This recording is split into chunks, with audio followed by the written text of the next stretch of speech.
అందరికీ ప్రభువైన యేసుక్రీస్తు నామంలో వందనాలండి. మనం లాస్ట్ వీడియోలో దేవుని యొద్దకి ఎందుకు రావాలి లేదా ఎందుకు వెళ్ళాలి అనే టాపిక్లో 2 పాయింట్స్ చెప్పుకున్నాం కదండి. 2 పాయింట్లు చెప్పుకున్నాం. ఎందుకు దేవుని యొద్దకి రావాలి అంటే యెహోవాయే దేవుడని తెలుసుకొనుటకు దేవుని యొద్దకి రావాలి. ఆయనే మన సృష్టికర్త, మనల్ని సృష్టించింది యెహోవా దేవుడు అని తెలుసుకొనుటకు దేవుని యొద్దకి రావాలి అని చెప్పుకున్నాం కదా. ఈరోజు మిగతా పాయింట్లు చెప్పుకుందామండి.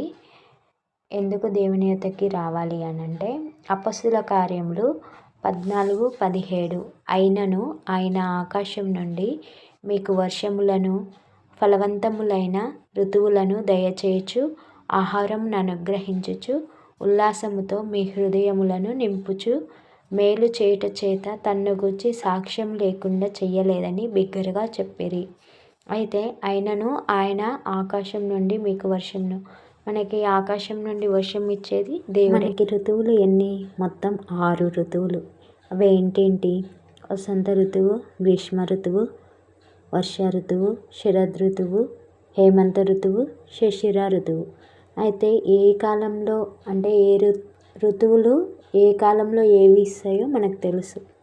అయితే ఈ 6 ఋతువుల ద్వారా దేవుడు మనకు ఏ కాలంలో ఏ పంటను ఇవ్వాలో, ఎలా మన అవసరతలు తీర్చాలో దేవుడు ఆ కాలంలో అవి దయచేయచ్చు, ఆహారంను అనుగ్రహించుచు ఉల్లాసంతో మీ హృదయములను నింపుచు మేలు చేయుట చేత తన్ను గూర్చి సాక్ష్యం లేకుండా చేయలేదని బిగ్గరగా చెప్పిరి.